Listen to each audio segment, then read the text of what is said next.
Iran అన్నిటికీ తెగించి సిద్ధపడే యుద్ధంలోకి దిగింది. అదేం ఆషామాషిగా లేదు. ఇన్ని 9 రోజులు అవుతున్న 9 రోజుల యుద్ధంతో కూడా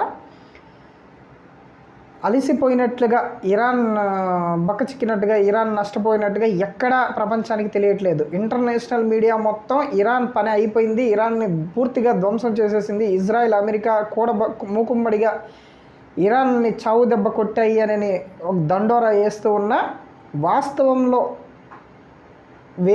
వేరే పరిస్థితులు ఉన్నాయని ఇంటర్నేషనల్ మీడియా కవర్ చేస్తున్న విధానమే పూర్తిగా తప్పని, వాస్తవానికి అక్కడ గ్రౌండ్ లెవెల్లో రిపోర్ట్ వేరేగా ఉందని, ఇరాన్ అన్నిటికీ తెగించే సిద్ధపడి ఉన్నట్లుగా వార్తలు వస్తున్నాయి. దానికి ఈ విధమైన విశ్లేషణ ఎందుకు తీసుకొస్తున్నాము అని అంటే, దాదాపుగా 2000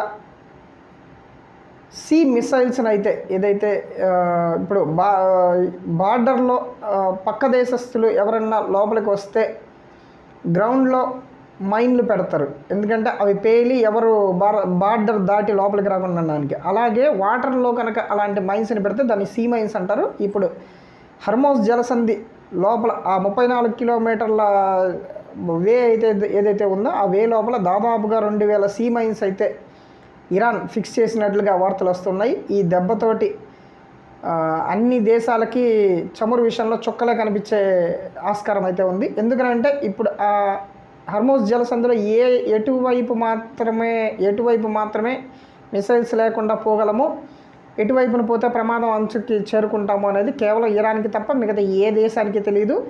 ఏ దేశమైనా మొండిగా అటువైపుకి వెళ్ళి హర్మోజ్ జలసంధిలో కనుక మేము దాటి వెళ్తామని ముందుకెళ్తే సీలో ఉన్న సీ మైన్స్ పేలి షిప్ నాశనం అయ్యే పరిస్థితి ఉంది.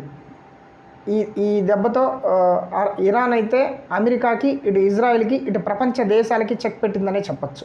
ఇది పెద్ద గేమ్ ప్లాన్ అనే చెప్పచ్చు.